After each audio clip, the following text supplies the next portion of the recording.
Assalamualaikum warahmatullahi wabarakatuh. Perkenalkan, nama saya Michael Aprianus dengan NIM 073002200060.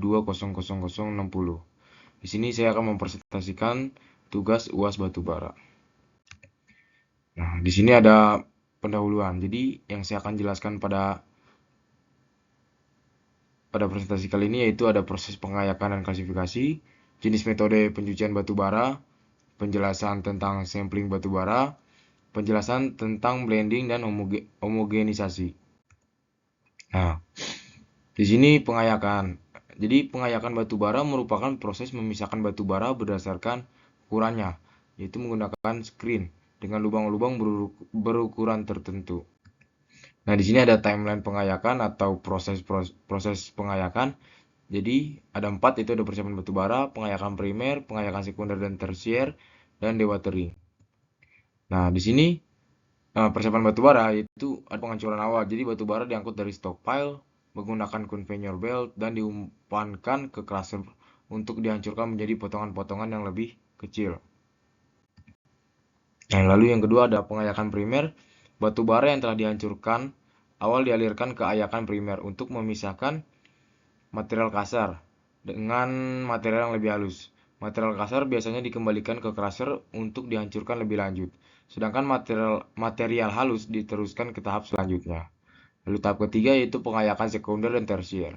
Material halus dari pengayakan primer dialirkan ke ayakan sekunder dan tersier untuk dipisahkan menjadi fraksi-fraksi batu bara yang lebih kecil berdasarkan ukuran seperti 13 mm, 6 mm, 3 mm, dan 0,5 mm.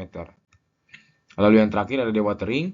Setelah pengayakan, batu bara yang masih basah perlu dikeringkan melalui proses dewatering agar mengurangi kadar air pada batu bara, meningkatkan kalori batu bara, dan mengurangi emisi gas buang. Metode yang umum digunakan itu biasanya screen dewatering dan centrifugal dewatering. Lalu klasifikasi pada batu bara. Jadi klasifikasi batu bara adalah proses pengelompokan batu bara berdasarkan kualitas dan karakteristiknya. Di sini ada timeline klasifikasi, yaitu ada pengayakan, analisis proximat, analisis ultimat, dan klasifikasi batu bara. Di pengayakan ini, jadi pengayakan batu bara yang sudah saya jelaskan pada sebelumnya, yaitu proses memisahkan batu bara berdasarkan ukuran yang menggunakan ayakan dengan lubang-lubang berukuran tertentu.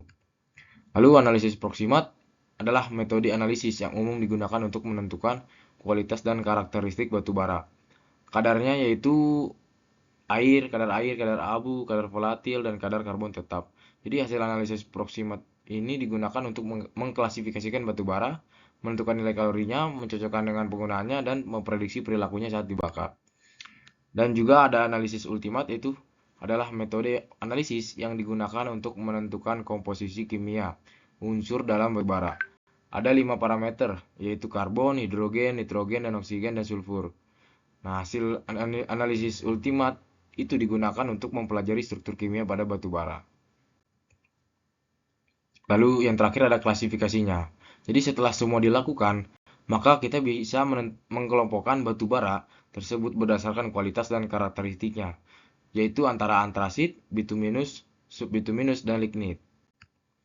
Lalu ada metode pencucian. Metode pencucian pada batu bara adalah proses penting dalam industri pertambangan dan pengolahan batu bara untuk meningkatkan kualitas batu bara dengan cara memisahkan pengotor seperti batu, tanah, dan mineral lain dari material batu bara atau suatu proses untuk menaikkan kualitas batu bara dengan cara mengurangi kadar abu dan belerang berdasarkan perbedaan sifat fisik antara batu bara dengan mineral mater. Nah, di sini ada 4 metode pencucian: flotasi, jig washing, dense medium separator, dan hydrocyclone. Nah, flotasi dapat diartikan sebagai suatu pemisahan suatu zat dari zat lainnya pada suatu cairan atau larutan berdasarkan perbedaan sifat permukaan dari zat yang akan dipisahkan, di mana zat yang bersifat hidrofilik tetap berada fase air, sedangkan zat yang bersifat hidrofobik akan terikat pada gelembung udara dan akan terbawa ke permukaan larutan dan membentuk buih yang kemudian dapat dipisahkan dari cairan tersebut. Flotasi juga suatu proses untuk memisahkan mineral berharga dari pengotoran dengan menambahkan bahan kimia atau reagen. Nah, lalu yang kedua ada jig washing, yaitu pencucian dengan alat ini didasarkan pada perbedaan spesifik gravity. Proses yang dilakukan jig ini adalah adanya stratifikasi dalam bed sewaktu adanya air rembusan. Kotoran cenderung tenggelam dan batu bara bersih akan timbul di atas. Basic jig, boom jig sesuai digunakan untuk pencucian batu bara berukuran besar. Nah, untuk batu bara ukuran sedang prinsipnya sama, yaitu pulsing atau tekanan air rembusan berasal dari samping atau dari bawah bed. Lalu ada dense, medium, separator. Jadi dense medium ini juga dioperasikan berdasarkan perbedaan spesifik gravity menggunakan medium pemisahan air yaitu campuran magnetit dan air. Medium campuran ini mempunyai spesifik gravity antara batu bara dan pengotornya. Untuk silinder sentrifugal, separator digunakan untuk pencucian batu bara ukuran besar dan sedang. Lalu ada yang terakhir, hydrocyclone. Hydrocyclone adalah water-based cyclone di mana partikel-partikel berat pengumpul dekat dengan dinding cyclone dan kemudian akan keluar lewat kon di bagian bawah. Partikel yang ringan, partikel bersih, menuju pusat dan kemudian keluar lewat vortex finder. Nah, di sini saya akan menjelaskan sampling. Jadi sampling didefinisikan sebagai proses pengumpulan suatu set primary increment dari suatu sampling unit dengan suatu cara sehingga pengukuran contoh analisis atau pengujian tidak signifikan untuk sampling unit tersebut. Jadi ada dua metode yang bisa ada beberapa banyak metode, tapi di sini saya akan menjelaskan dengan cara manual sampling dan metode mekanik. Jadi metode sampling ini dilakukan secara manual menggunakan tenaga manusia menggunakan skop, shovel atau ladle. Jika yang mekanik, jadi metode ini dilakukan dengan bantuan peralatan mekanis yang dijalankan baik secara manual maupun otomatis, baik dengan setting mass maupun time basis. Lalu saya akan menjelaskan blending. Blending adalah teknik yang digunakan untuk mencampurkan dua atau lebih jenis batu bara dengan proporsi tertentu untuk mendapatkan karakteristik yang sesuai dengan kebutuhan. Tujuan dari cold blending adalah untuk mengoptimalkan nilai kalor, komposisi kimia, dan sifat fisik batu bara agar sesuai dengan spesifikasi yang diinginkan oleh produsen atau pengguna batu bara. Metode ini melibatkan analisis kualitas batu bara dan pemilihan proporsi yang tepat untuk mencapai target kualitas. Lalu homogenisasi adalah proses atau beberapa proses yang digunakan untuk membuat campuran menjadi seragam. Homogenisasi bisa disebut juga dengan pencampuran beberapa zat yang terkait untuk membentuk suspensi simulasi. Jadi homogenisasi dilakukan jika zat atau campuran bahan memiliki kandungan yang berukuran cukup besar sehingga tidak memungkinkan kondisi campuran seragam. Nah, di sini saya akan menjelaskan tentang penjelasan artikel. Link artikel sudah saya taruh di daftar pustaka. Jadi kesimpulannya adalah proses blending dilakukan di Rumpit Jeliwan Barat, PT Kapuas Tunggal. Persada dengan menggunakan metode line type stockpiling dan metode areal stockpiling.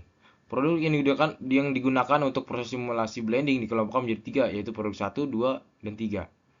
Lalu permintaan pasar pada PT Kapuas Tunggal Persada yaitu calorific value atau sekitar 6.500 kilokalori. Lalu total moisture 10%, total sulfur 1%, dan as 14%. Nah, simulasi blending dilakukan dengan beberapa pendekatan, yaitu perhitungan teoritis menggunakan fasilitas solver dari Microsoft Excel, perhitungan penentuan presentasi campuran dua produk dengan rumus turunan, serta 3 produk dengan rumus eliminasi substitusi, dan menggunakan blending kalkulator Siabes. Lalu, dari hasil simulasi didapatkan beberapa alternatif untuk mengoptimalkan produk yang memiliki nilai as yang tinggi, yaitu dengan melakukan blending produk 1, 2, dan 3, serta blending produk 1, 2, dan 3. Rekomendasi simulasi blending yang paling mendekati permintaan pasar dapat dilakukan dengan fasilitas solver dan blending kalkulator Siabes. Selain dapat mengetahui kualitas hasil blending, kita juga dapat menentukan presentasi campuran produk yang akan di blending, sehingga dapat menentukan kualitas dari masing-masing produk. Nah, faktor-faktor yang mempengaruhi penurunan kualitas batu bara di Pit Jeliwan Barat yaitu pengambilan sampel, pengelompokan batu bara yang kurang tepat, kondisi room, dan kualitas batu bara yang belum update, dan lama penumpukan batu bara. Jadi, di sini daftar pustaka yang akan saya berikan untuk pemateri tersebut. Terima kasih. Assalamualaikum warahmatullahi wabarakatuh.